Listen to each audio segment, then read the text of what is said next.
Bien, este tema corresponde a las alteraciones de los pies y de los dedos de los pies. Y como entidades clínicas específicas vamos a estudiar el pie plano, el cabo, el zambo, las talargias y metatarsalgias y las deformidades de los dedos.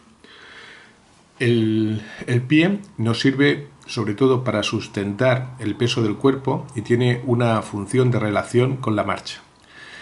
Un pie, si lo mirásemos en la parte desde dentro, tendría una forma de hemibóveda y junto con el del pie contralateral formarían una bóveda completa. Las paredes de esa bóveda están formadas por huesos y el soporte son estructuras cásulo-ligamentosas que actúan como elementos de tensión. Los ligamentos, por tanto, junto con los huesos, son los elementos estáticos que lo componen para mantener su forma. Y de estos ligamentos hay que darles especial importancia a los ligamentos interóseos de la subastragalínea, así como al ligamento en hamaca o ligamento calcáneo escafoideo plantar. Luego tenemos otros muy importantes como son el ligamento Nides-Chopard, el Lifran, los ligamentos calcáneo-cuboideos y las aponeurosis plantares. Los músculos actúan, digamos así, como los estabilizadores dinámicos.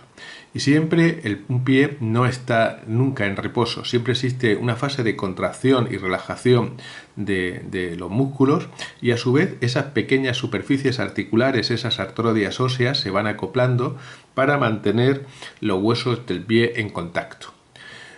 El pie tiene un movimiento de flexoextensión que debemos recordar se hace a nivel del tobillo y un movimiento de inversión o supinación y su contrario que sería la pronación y la eversión que se hace a nivel del eje de Genke, que sería un eje teórico de la subastragalina que desde la cabeza del astrágalo se dirigiría hacia atrás y caudal y saliendo por la tuberosidad calcánea. Comenzamos con estudiar cada uno de estos síndromes o cuadros. En primer lugar, el pie plano. El pie plano tiene unas características anatomopatológicas que se definen como un desenrollamiento de esa hélice de Paparella, de forma que el retropié o el talón se coloca en valgo, en supinación, y el antepié se coloca en pronación. Sería, digamos así, un desenrollamiento de esa hélice. Esto nos permite ver una serie de características óseas que vamos a ver en este modelo plástico. Bien, en un modelo anatómico veis que no existe en el pie un arco longitudinal, donde el apes está establecido por la articulación astrágalo-escafoidea. Un pie plano, visto desde medial, como estáis viendo este modelo, no es más que una fuerza que incide hacia abajo y que produce la pérdida de este arco longitudinal. A eso se le conoce como pie plano.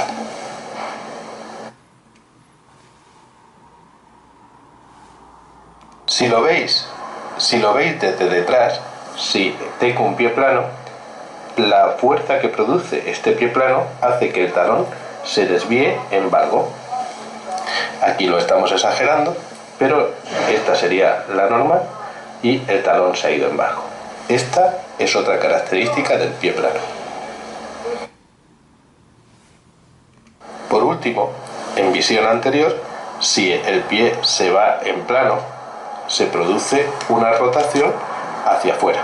Es decir, es un mecanismo de contrahélice el que se produce en ese pie plano.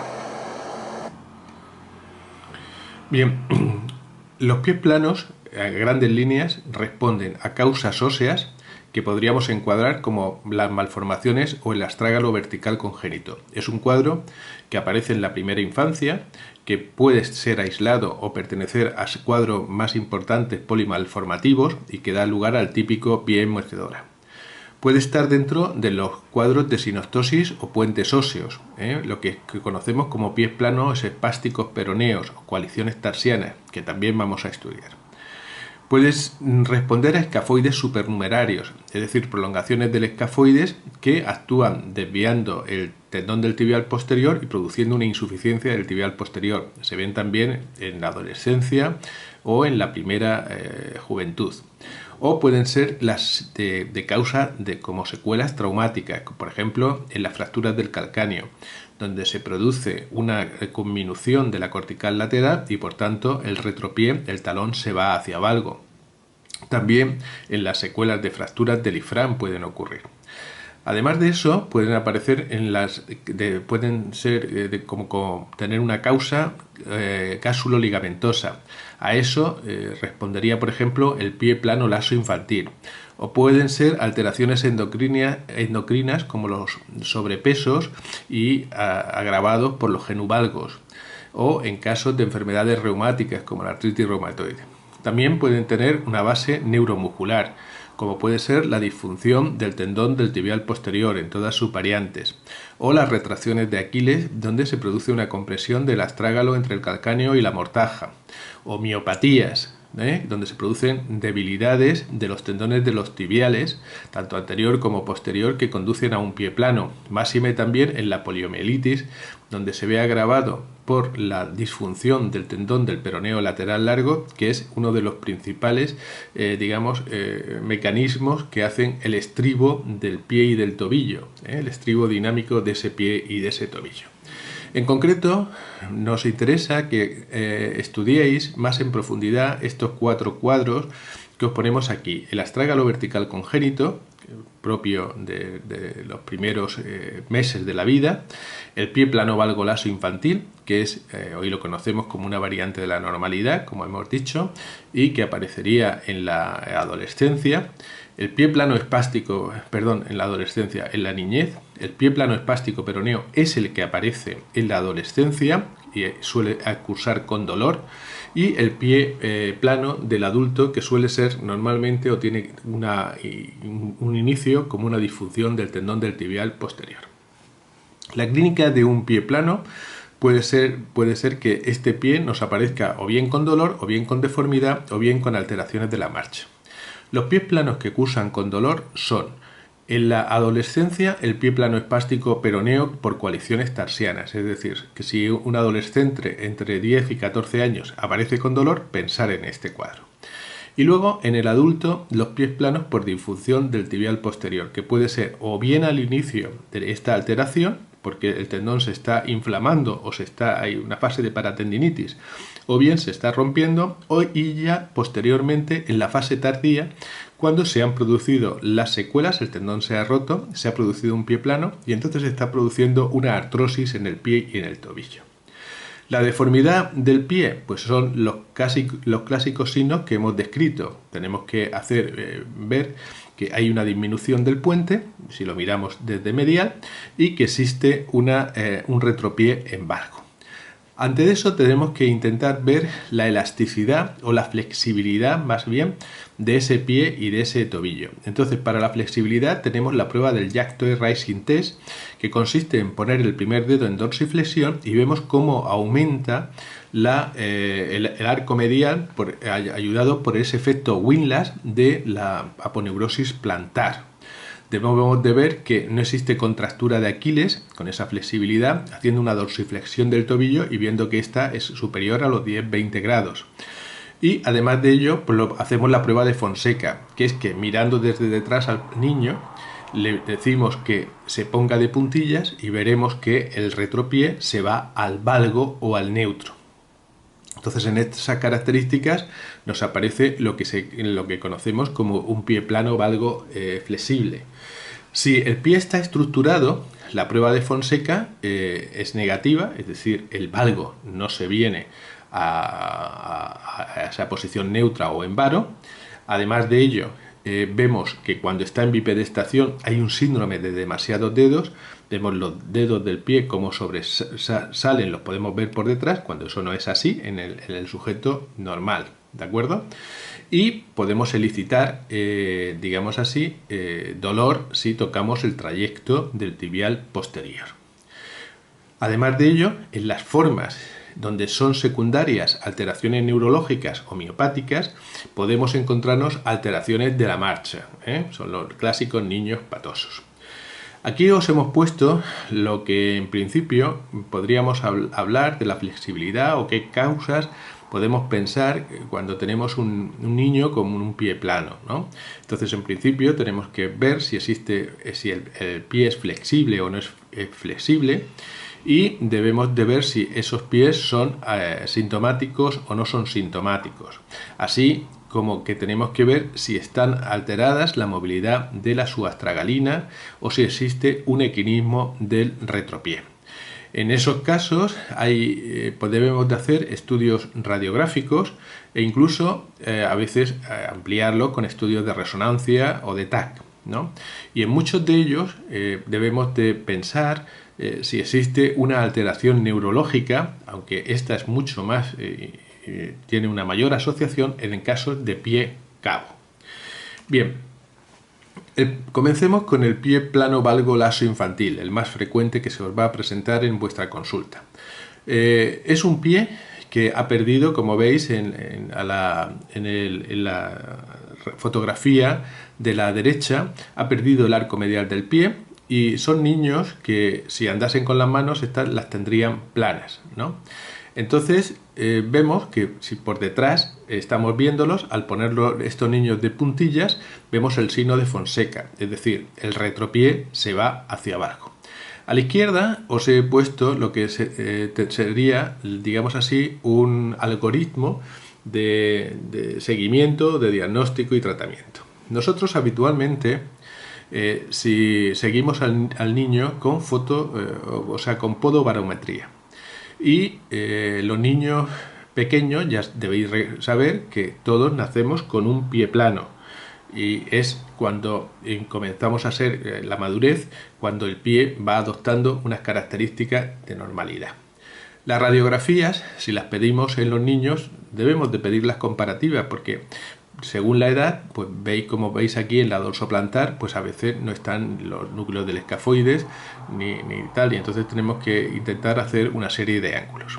Las radiografías que pedimos habitualmente son la dorsoplantar y la lateral en carga. En la dorsoplantar tenemos que ver el ángulo de divergencia del calcáneo y del astrágalo. Es un ángulo que normalmente está entre 15 y 20 grados, aumentando ese ángulo de divergencia en los pies planos. Luego vemos también el ángulo de Moreau-Costa-Bartani. Es un ángulo que está entre los 125 y 135 grados. Por debajo de los 120 grados consideramos un pie plano, por encima de los 140 un pie cabo. Bien, pues ahí veis cómo se mide ese ángulo, desde la cabeza del primer meta hasta la base de la cabeza del astrágalo, y luego una línea que formaría el segundo eje, que iría desde la cabeza del astrágalo hasta el calcáneo. Estos pie planos normalmente los vamos siguiendo, y lo normal es que le pongamos una plantilla que hace el efecto de levantar un poquito el puente y retorcer esa hélice, lo que hemos conocido siempre como un sistema Lelièvre. Normalmente lo añadimos con un zapato de contrafuerte lateral duro e indicamos a la familia que el niño pues haga ejercicios de puntillas y de talones para estimular el fortalecimiento tanto de la musculatura intrínseca como de la musculatura extrínseca del pie y del tobillo. Es muy raro que estos pies tengamos que operarlos.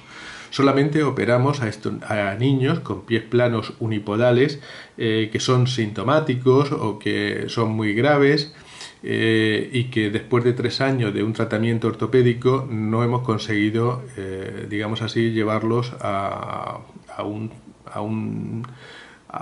pie que podamos considerar dentro de parámetros normales, entre comillas. Pues no existe ningún estudio clínico donde diga que las plantillas son útiles para corregir estos pies planos, Entonces, la operación que solemos hacer en estos pies es una operación que me interesa recalcarla porque fue descrita por un paisano nuestro, que fue el doctor Viladot Pericé, y que consistía en su famosa copa, que hacía un efecto teatrorhisis entre el astrágalo y el calcáneo. Aparte, y con eso pues se conseguían levantar esos pies, añadiéndole una tenotomía o un alargamiento del Aquiles si esto era preciso. Dentro de estos pies planos podemos tener otros síntomas, como es el dolor en el arco medial del pie. En la primera infancia tenemos que prestarle atención a un escafoide supernumerario o a las coaliciones tarsianas o también a las fracturas de estrés de los escafoides. Todas estas situaciones las podemos ver mediante unas radiografías, ampliando los estudios si es necesario por TAC o resonancia magnética. En caso de tibial posterior intacto, nos debemos de centrar, por ejemplo, como hemos dicho ya, en las coaliciones tarsianas o en el escafoide accesorio, y también en los casos donde existe lesiones del tibial posterior que se confunden con un síndrome del túnel tarsiano. El síndrome del túnel tarsiano es un dolor diferente, es un dolor en la cara lateral del tobillo, en donde está el seno del tarso, que suele responder a una infiltración con corticoides, y que, digamos así, es una entidad clínica. Luego tenemos las tendinitis establecidas del tibial posterior, que normalmente las clasificamos en 3 grados. El grado 1 es cuando el tendón se está rompiendo, hay una paratendinitis y suelen tratarse mediante un debridamiento del tendón. El grado 2 es ya roturas establecidas, que habitualmente las tratamos con una transferencia del flexor halicis longus, o el grado 3 cuando se han roto completamente y van a producir un pie plano estructurado del adulto y que normalmente debemos de recurrir a una artrodesis. Asimismo, pues como sabemos, pues ya os he hablado de los pies secundarios a lesiones del ifrán o de otra cosa, que normalmente hay que tratar la secuela por la que la hemos producido. Bien. El segundo cuadro que debemos de ver era el pie plano espástico peroneo, el pie debido a coaliciones tarsianas. Estas coaliciones son consecuencia de una falta de segmentación de los huesos durante el desarrollo fetal. Provocan pies planos rígidos y dolorosas, y en su inicio las coaliciones pueden ser cartilaginosas o fibrosas y no las vemos a lo mejor en las radiografías. Producen, como vemos, este tipo de pie del plano del adolescente, que se vuelve doloroso con un dolor en el retropié. Entonces, las primeras, cuando la sospechemos, hacemos unas radiografías dorsoplantares y laterales, y a veces las suplementamos con una radiografía por detrás, una radiografía en el plano de la subastragalina, para ver si podemos poner de manifiesto esa barra o esa coalición. Tenemos, después de realizar las radiografías y haberlo comprobado bien por TAC o bien por resonancia, 2 tipos de barras. Las más frecuentes son la calcáneo-escafoidea, cuyos síntomas empiezan a partir de los 8 o 12 años y producen una disminución progresiva de la subastragalina, y un poquito más tarde, en niños más mayores, comienza la astragalo-calcánea, entre los 12 y 16 años. Las radiografías y el TAC nos van poniendo estos datos. Podemos ver en esta radiografía a este nivel. Podemos ver el pico del oro que aparece en el cuello del astrágalo, el ensanchamiento de la apófisis lateral del astrágalo, el ensanchamiento de la subastragalina, el signo del oso hormiguero y las coaliciones que el TAC nos pone a la vista. Ante la sospecha de coalición tarsiana, por tanto, se hace la serie radiográfica de radiografías AP laterales oblicuas y o axial de Harris.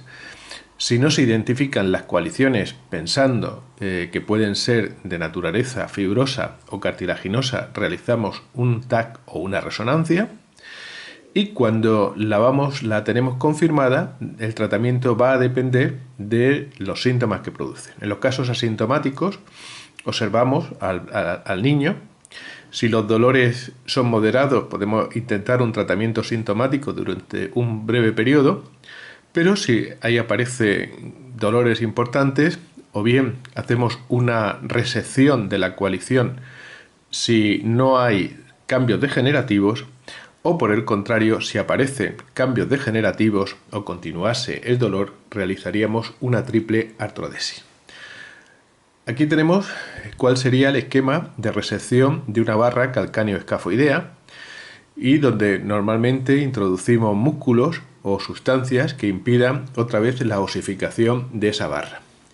Y en cómo se trataría una resección de la barra astrágalo-calcánea, que abordándose por medial permite la interposición también de sustancias para impedir esa artrodesis. Muy bien, pues ese sería el tratamiento de estas barras astragaloescafoideas. Hemos hablado de lo que serían los dolores en el arco medial del pie, hablando sobre todo de las sospechas de las tendinitis del tibial posterior que iban a dar lugar al pie plano del adulto y que en función del grado que encontrásemos en la resonancia, pues podríamos optar por bien o debilitar ese tendón en los grados 1, en los grados 2 hacer una transferencia del flexor largo al del dedo gordo, o en los grados 3, donde está completamente roto, hacer artrodesis del pie y tratar de lograr un pie con apoyo plantígrado. Los escafoides accesorios, normalmente, si producen síntomas, es necesario resecarlas, las coaliciones también las hemos abordado, y el síndrome del túnel tarsiano es un síndrome que normalmente produce un dolor en la cara externa del pie, que suele responder bien a infiltraciones locales anestésicas, que son diagnósticas cuando ceda el dolor, y tenemos que tratarlo con artroscopia o artrodesis si no cediese ese pie plano. Dentro de las deformidades del pie, la otra gran causa de pie plano antes de comenzar a deambular era el astrágalo vertical congénito. Astrágalo vertical congénito que nos iba a producir este pie en mecedora. Este astrágalo vertical congénito es una deformidad importante, puede presentarse dentro de un síndrome polimalformativo o ser un caso que afecte solamente a un pie. Hay que descartar que se produzca por causas neurológicas y normalmente es necesario hacer una reducción abierta y en los niños mayores acompañarla de una triple artrodesis. Las reducciones abiertas normalmente hay que hacer artrodesis de la astrágalo calcánea y hay que hacer liberaciones de todas las fascias, de todas las cápsulas y alargamientos tendinosos, como veis en la diapositiva. El diagnóstico diferencial es con el pie talo congénito, que es una circunstancia o una entidad de mucho mejor pronóstico y que se pone de manifiesto cuando en una radiografía lateral, al hacer dorsiflexión, conseguimos horizontalizar el astrágalo. Si este se horizontaliza, estamos ante un pie talo congénito, mientras que si no se horizontaliza y permanece en su posición, estamos en un astrágalo vertical congénito. El siguiente gran tema para exponer sería el pie cabo. El pie cabo tiene unas manifestaciones anatomopatológicas que se manifiestan fundamentalmente por un aumento del arco o de la altura del arco medial del pie.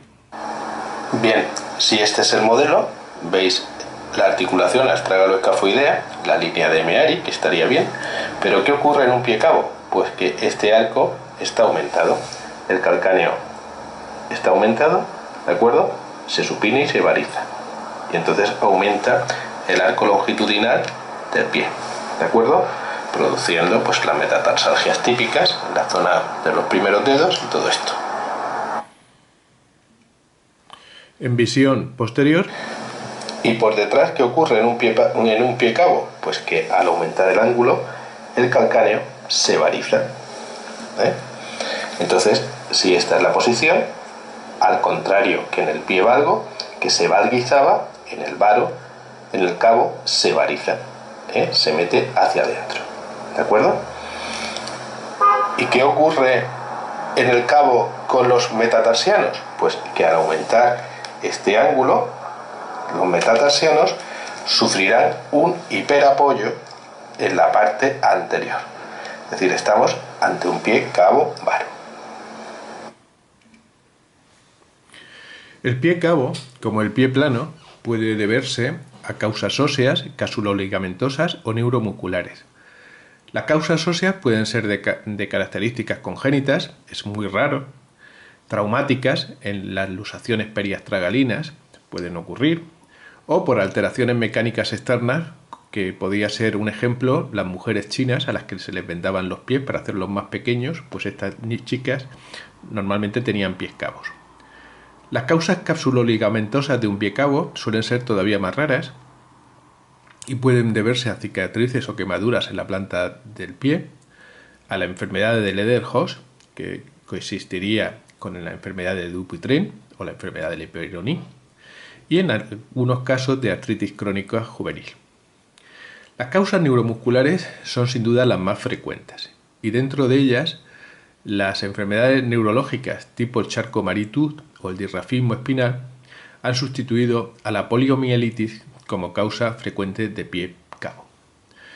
Los pies cabos más frecuentes, por tanto, sería el pie cabo esencial, el pie cabo hipertónico que aparece en el deportista como consecuencia de la hipertonía de los músculos extrínsecos del pie, y el secundario a esas enfermedades neurológicas.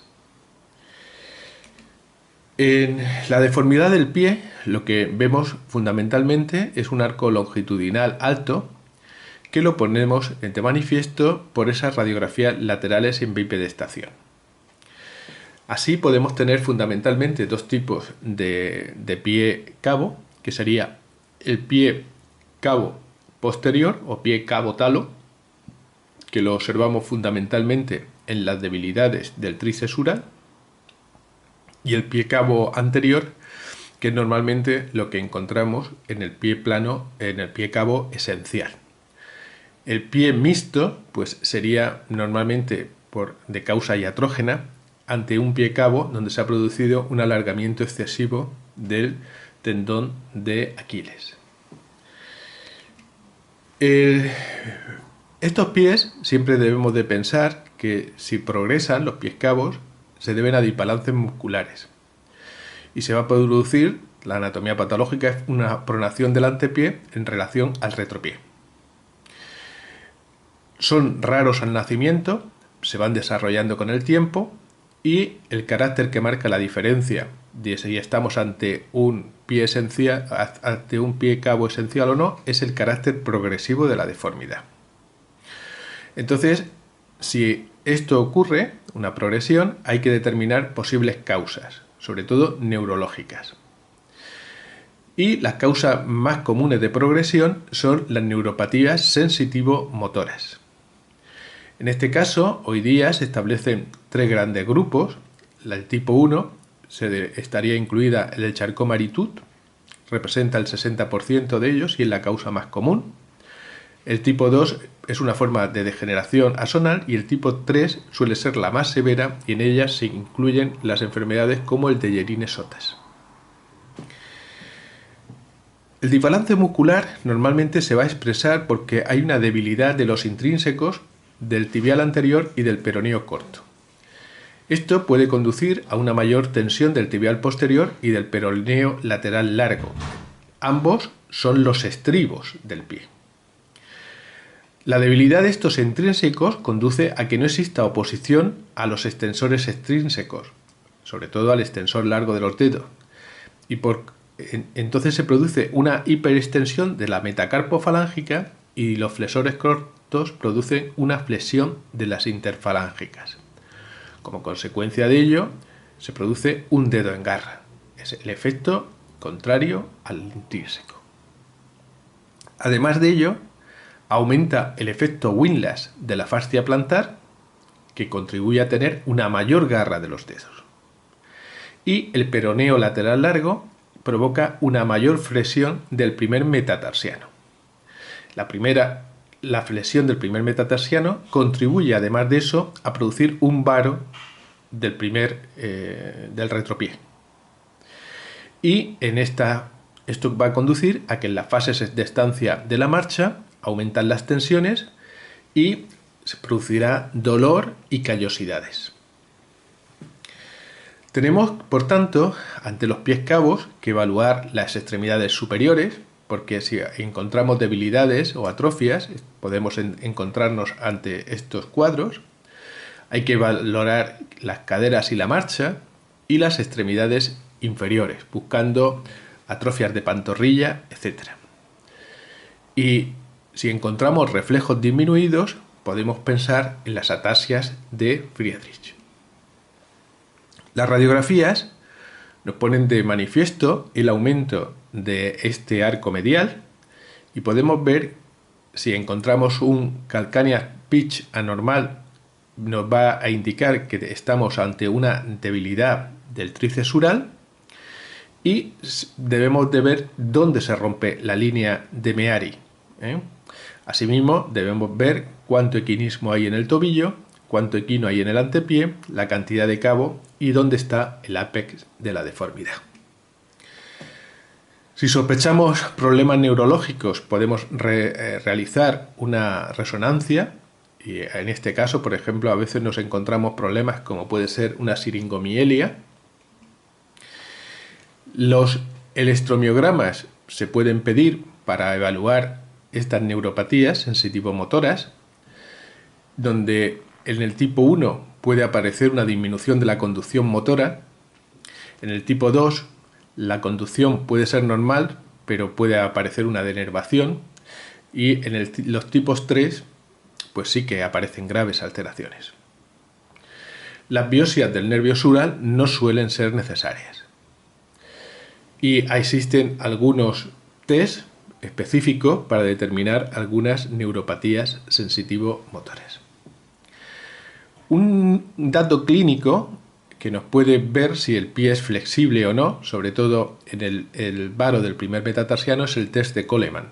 El test de Coleman consiste en poner, como veis aquí, un soporte en la cara lateral del primer meta y ver si el talón, una vez corregido el equino del primer meta, se va a neutro. Eso significa que el pie cabo es flexible. Los pies cabos asintomáticos solamente van a necesitar un estudio periódico y ver que los síntomas o la deformidad no progresa. En casos de progresión moderada o síntomas moderados, podemos usar plantillas con soporte de arco de zapato y indicarle al niño que haga ejercicios con el pie descalzo. Pero los pies cabos que progresan o se vuelven dolorosos, pues según el test de Coleman, tendremos que hacer, si tenemos un retropié en varo flexible, hacer una osteotomía del primer meta con transferencias tendinosas, es decir, lo que son las operaciones de Jones. Y en casos de que tengamos retropiés en varos o rígidos, tendremos que recurrir a las osteotomías tipo Dwyer. Normalmente, siempre cualquier operación quirúrgica comienza por una liberación de la fascia plantar y una liberación del aductor del hallucis, porque es la primera estructura que hay que liberar. Después liberamos la fascia profunda, llevando cuidado con la arteria y el nervio plantar, y liberar el cuadrado plantar, el abductor digiti minimi, liberarlos de su origen. En casos severos puede ser necesario hasta tener que liberar el tibial posterior. Esto sería una fotografía de un pie cabo, mixto, tanto anterior como posterior, y se pone de manifiesto las cirugías que se pueden hacer sobre este pie cabo para corregirlo. A nivel del primer dedo podemos hacer unas artrodesis de la interfalángica o la intervención de Jones, que consiste, como veis aquí, en hacer una transferencia del extensor del primer dedo a la cabeza del primer metatarsiano. Hemos hablado de las tenotomías de la fascia plantar y podemos hacer osteotomías de medio pie, como veis aquí, operaciones tipo Yapas, que las hacemos sobre todo en el adulto y en el niño más mayor. La técnica de Dwyer consiste en hacer una osteotomía valguizante de calcáneo con o sin deslizamiento, con el fin de que las cargas se lleven mejor hacia la zona del pie.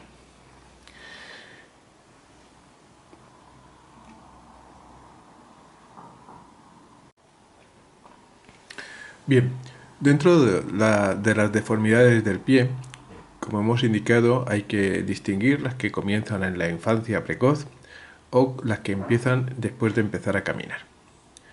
La mayoría de las deformidades de los pies van a ocurrir en niños normales, así los pies planos, los pies cabos idiopáticos son la norma. Sin embargo, la mayoría de las enfermedades neurológicas asocian deformidades de los pies, la espina bífida, el dirrafismo, la artrogriposis.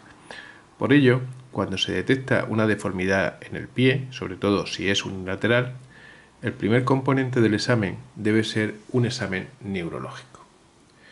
Y así entramos dentro de lo que sería la deformidad princeps antes de comenzar a caminar, el pie zambo. ¿Qué es un pie zambo? Pues este modelo plástico nos sirve para ver las deformidades que se producen en el mismo. ¿Qué sería un pie zambo? Pues un pie cabo-varo, donde están todas estas deformaciones aumentadas, como veis, y retorcido.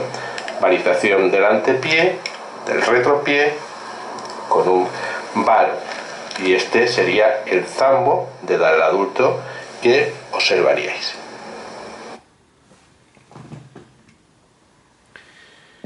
Bien, el pie zambo es un pie que aparece con la deformidad que veis en el dibujo y se caracteriza por tener un antepié aducto y un retropié rígido en varo. Todos los pacientes que presenten este tipo de pie deben examinarse para descartar que exista una displasia de cadera o condiciones neurológicas como la espina bífida y la artrogriposis, ¿no? Así como otras cosas más sutiles como puede ser la médula trabada. Por tanto, es preceptivo cuando nos encontramos con un lactante o un recién nacido con este pie realizar un examen neurológico exhaustivo. El pie zambo en un 50% es bilateral y en los unilaterales el pie afectado es mucho más pequeño. Puede estar afectado también el tamaño de los miembros inferiores, incluso la arteria tibial anterior puede no existir. Se presenta en 1 de cada 1000 nacidos vivos y las deformidades se sistematizan mediante esta mnemotecnia, CABE, que significa cabo, aducto, varo y equino. Hay un pie postural que es cuando el niño nace, tiene un pie equinovaro, pero todos los componentes del pie son casi completamente corregibles con una manipulación no forzada. Y con el tiempo se van a corregir sin necesitar mayores intervenciones. La primera deformidad que aparece en el pie zambo es que el primer rayo del pie está en flexión plantar y esto lleva a todos los rayos al cabo. Se lusa el escafoides sobre la cabeza del astrágalo y el cuboide que se desplaza sobre el calcáneo adducto. Con el tiempo se van aplanando la esquina media de la cabeza del astrágalo y del calcáneo. El calcáneo se coloca por debajo del astrágalo y produce un retropié varo, así como un equino. El tendón de Aquiles, el tendón del tibial posterior, así como los ligamentos entre el calcáneo y el astrágalo y el escafoides están contraídos y son fibróticos. Y en un 85% de estos pies, ojo, porque la arteria tibial anterior no existe. No es necesario que hagamos radiografías al nacimiento cuando vemos estos pies, porque la mayoría de los núcleos de osificación son muy pequeños o no se ven. Y, por ejemplo, el escafoides no está presente. Con un examen clínico bien hecho lo podemos ver. Entonces podemos ver que la cabeza del astrágalo es fácilmente palpable sobre la cara dorsolateral. Y también podemos palpar la tuberosidad anterior del calcáneo. En estudios pre-parto, las ecografías los pueden diagnosticar tan temprano como a las 12-13 semanas. Y la mayoría de estos diagnósticos en el embarazo tienen relación con síndromes polimalformativos. Si bien es cierto que pueden existir falsos positivos hasta un 40%. Por tanto, no es una sensibilidad y especificidad muy correcta. Los pies zambos hoy día los tratamos mediante un método que describió el doctor Ponseti allá por los años 41, intentando llevar a una postura fisiológica el pie mediante lo que se conoce como yesos seriados que van corrigiendo las deformidades progresivamente. Primero se corrige el cabo elevando el primer rayo, posteriormente intentamos disminuir la aducción, se alinea el pie con la pierna y vemos así si es necesario realizar una tenotomía. Con este tratamiento, en el 95% de las ocasiones, estos yesos seriados pues consiguen un tratamiento, o sea, un éxito. Hay que vigilar durante esto que exista un estado neurovascular correcto del pie. Las radiografías en los yesos nos sirven para ver que todos los huesos estén en su sitio. Por ejemplo, arriba veis que aunque se le dé dorsiflexión al pie, pues lo que realmente ocurre es que estamos haciendo un pie en mecedora. Y ese pie va a necesitar una tenotomía para conseguir que el calcáneo se dorsiflexione. Un 85% de estos pies van a necesitar realizar una tenotomía. Y esta tenotomía, cuanto más mayor es el niño, más necesario es hacerla abierta. Estas tenotomías evitan que se produzca lo que se conoce como un pie en mecedora. Los niños que no responden a estos yesos de Ponseti y a estas tenotomías, hay que hacer cirugías donde se libera toda la zona posteromedial y lateral del pie. Eso se hacía con lo que se conocía como la clásica intervención de Cincinnati. Y esto hay que continuar controlándolo con dispositivos ortopédicos. Lo que interesa que sepáis es que si tenéis que tratar a estos niños, porque posteriormente lo veáis, debéis de saber que hasta en un 26% de las ocasiones o en un 50%, las deformidades vuelven a recidivar. Y lo que es muy común es que exista una hipertonía del tibial anterior. El tibial anterior que se transforma de dorsiflexor a supinador. Se hace mucho más fuerte que los peroneos y estas deformidades residuales van a aparecer entre el año y los 5 años. Por tanto, hay que estar alerta porque estas deformidades, que en principio se deben al imbalance muscular, se hacen rígidas y fijas y llevan a la recurrencia. Esto, cuando los detectéis en la consulta, los mandáis rápidamente porque se puede hacer una transferencia del tibial anterior al cuneiforme lateral, lo que se conoce como la operación de Garzó, y conseguimos modificarlos. Y así os encontraréis en los quirófanos pues pies donde se le ha hecho múltiples cirugías, como veis más pequeños y tal.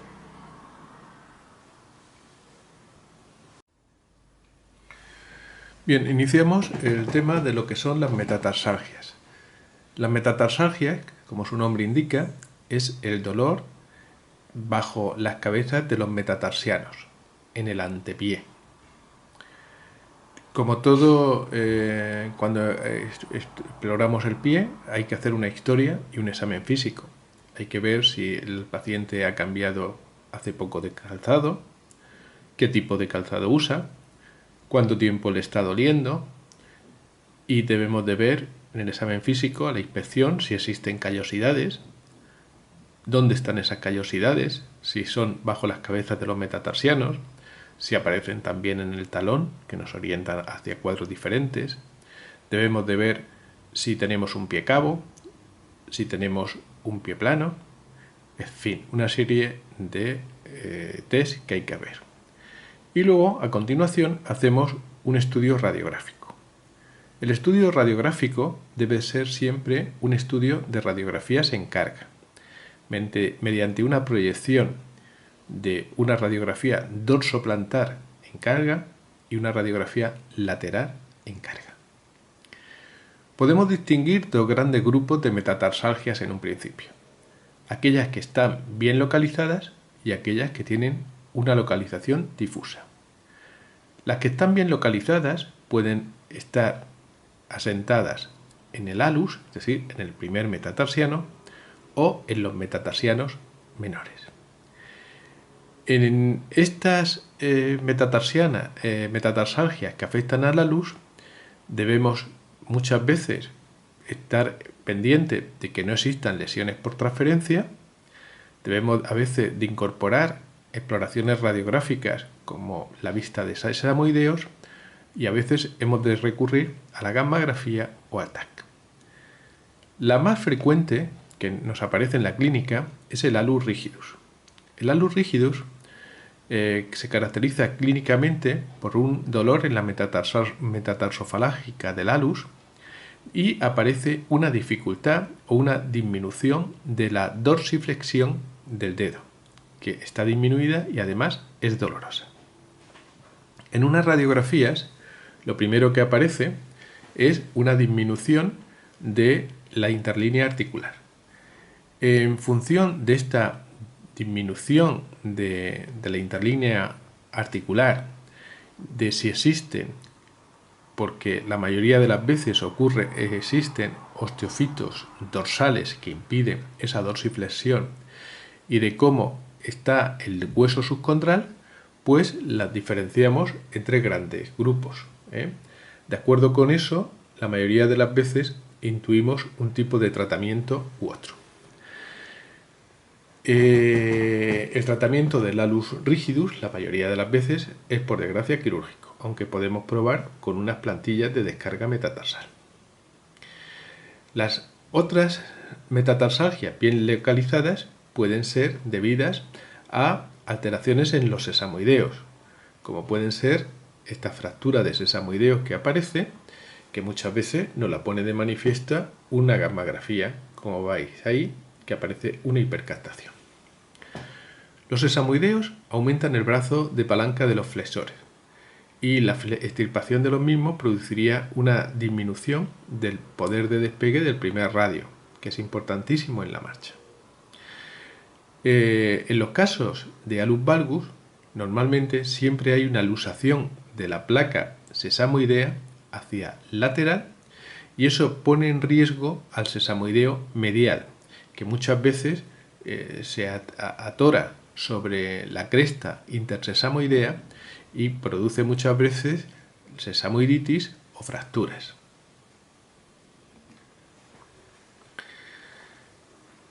Los metatarsianos menores hay que ver, cuando se produce una metatarsalgia, las radiografías en carga, porque la mayoría de las veces tenemos lesiones por transferencia. Los pies planos son muy frecuentes en la artritis reumatoide, en la gota o en la enfermedad de Reiter. En los pies cabos ya hemos visto que las metatarsalgias por transferencia se deberían a un aumento de la presión. Y en casos de pies neutros debemos de descartar las metatarsalgias producidas por fracturas de estrés, por deformidades y por la infracción de Freiberg. El Freiberg es una lesión, una necrosis avascular de la segunda cabeza metatarsiana que produce una alteración. En este caso lo veis aquí. Si no responde a medidas conservadoras, pues hacemos una osteotomía de Weil para verlo. El cuadro de insuficiencia metatarsal por insuficiencia del primer metatarsiano y sobrecarga de rayos centrales es el más frecuente. Tiene una biomecánica particular y en el Aquiles, el acortamiento de Aquiles, tiene un papel importantísimo en su patogenia. Aquí veis cómo se produce un cuadro de insuficiencia metatarsal típico con callosidades bajo las cabezas metatarsianas, alus valgus y tal. Podemos encontrar que las lesiones tengan la metatarsalgia sea difusa y en ese caso diferenciamos si las lesiones son visualizables o no. Las lesiones no visualizables pueden ser debidas a neuromas de Morton, a tumores o al síndrome del túnel tarsiano, que se trata de dolores por delante del maleolo peroneo en el seno del tarso. Y las lesiones visualizables pueden deberse a los cuernos cutáneos o hiperkeratosis y al nódulo reumatoide. El neuroma de Morton normalmente acontece entre el tercer y el cuarto espacio metatarsal y aquí suele haber un ramo comunicante, el ramo comunicante de Levitsky, y por eso es más frecuente en esta zona. Nos puede ponerlo de manifiesto el test de Milder, donde comprimiendo las cabezas metatarsianas elicitamos el dolor. Podemos realizar una punción o anestésica para ponerlo de manifiesto y muchas veces debemos recurrir a su exéresis o extirpación. La talalgia es el dolor en la zona posterior del pie. Según la localización, las diferenciamos en dolores laterales, plantares o posteriores. Cuando los dolores ocurren en la zona posterior del talón y lateral, debemos de pensar en una fractura de estrés del calcáneo. Los dolores que ocurren en la zona posterior, en la zona de la prominencia calcánea, donde el tendón de Aquiles suele insertarse, pueden corresponder a la mayoría de las veces a una entesopatía insercional aquilea o, si existe una prominencia ósea, a la enfermedad de Haglund. En la zona central del talón, si es un poquito más medial, donde se inserta la fascia plantar, debemos de pensar en la fascitis plantar. Y si hay síntomas nerviosos, en una compresión del nervio de Baxter. En la zona más posterior, ciertas entesopatías, como la artritis reumatoide o la artritis seronegativas, pueden dar problemas a este nivel. En la zona central debemos de pensar en la enfermedad de Ledderhose o en tumores de partes blandas o en periostitis. Todos estos diagnósticos hay que verlos mediante un examen clínico, una historia, hacer unas radiografías en cargas y a veces hay que recurrir a pruebas complementarias. El alus valgus. El alus valgus es la desviación hacia afuera, por eso se llama valgo, del primer dedo del pie o alus. Normalmente se acompaña, como veis en el dibujo, de una prominencia enrojecida por inflamación.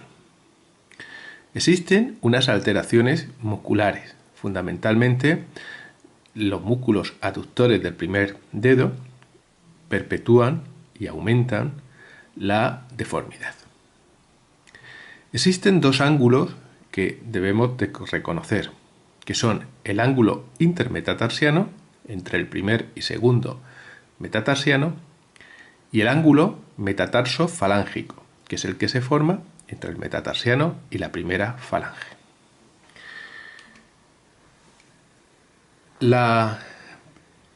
El tratamiento puede seguir un algoritmo parecido al que veis aquí, donde hay que considerar unas...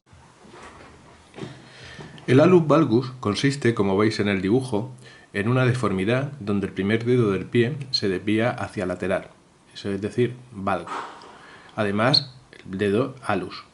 Existen unas alteraciones anatómicas donde el músculo aductor del primer dedo, con sus fascículos transverso y oblicuo, juegan un papel fundamental, moviendo la placa sesamoidea. Hay dos ángulos que tenéis que recordar, que son los ángulos intermetatarsianos, que se realizan entre el primer y el segundo metatarsiano, y el ángulo metatarsofalángico, que se es el que existe entre el primer meta y la primera falange del dedo gordo. Con estos ángulos son los que tenemos que jugar a la hora de sentar un tratamiento o indicar un tratamiento. El manejo del alus valgus pues pasa siempre por un tratamiento conservador con modificaciones del calzado. No se deben de prescribir calzados triangulares, sino que tiene que ser un calzado de cara ancha o horma recta, y una serie de plantillas si asocian metatarsalgia. Con esto podemos encontrar la mejoría o no del paciente. Si no hay mejoría con los tratamientos conservadores, pues entonces hay una serie de factores anatómicos que debemos de considerar. En primer lugar, cómo están las articulaciones, tanto la metatarsofalángica, donde vemos si existen alteraciones del IMA o de este ángulo, si existen artrosis, como la tarso-metatarsiana, fundamentalmente si hay una hipermovilidad que nos obligará a hacer un procedimiento tipo lapidus. La longitud del dedo, en tanto lo que es la longitud del primer metatarsiano como la longitud de las falanges, nos ayudarán a la hora de decidir si vamos a hacer osteotomías de acortamientos, así como si están lusados los sesamoideos y si existen contracturas del aductor del primer dedo. Así, con estos datos, las intervenciones que realizamos con más frecuencia son las osteotomías en chevrón, una previa esosectomía, con lo cual corregimos el ángulo y barizamos el primer meta, y las osteotomías de la falange, lo que se conoce como osteotomías de Akin. La combinación de los dos, como veis en el dibujo inferior, suele ser algo que hacemos muy habitualmente. Si los ángulos intermetatarsianos están aumentados por más de 20 grados, solemos hacer osteotomías del primer metatarsiano, y si existe una hipermovilidad de la metatarso cuneana, pues entonces añadimos operaciones tipo lapidus. En los dedos de los pies nos podemos encontrar deformidades como esta, que son las tipo engarra, que son deformidades donde se produce una hiperflexión de la interfalángica. Es lo contrario a la posición de intrínseco y suelen producirse por una contractura de los músculos extrínsecos del pie, y que normalmente nosotros no lo hacemos aquí así como está en el dibujo, sino que hacemos extirpamos el callo, la callosidad que existe en la interfalángica, y hacemos una intervención tipo de Ubríes, donde quitamos la base de la cabeza de la falange primera, y la fijamos o no con una aguja, dependiendo de esto. Se llama artroplastia. Y hay que diferenciarlo de esto, que sería un dedo en martillo, por flexión de la interfalángica proximal. Estos suelen responder muy bien a una tenotomía del flexor, o si no, pues tenemos que hacer una artrodesis. Muy bien.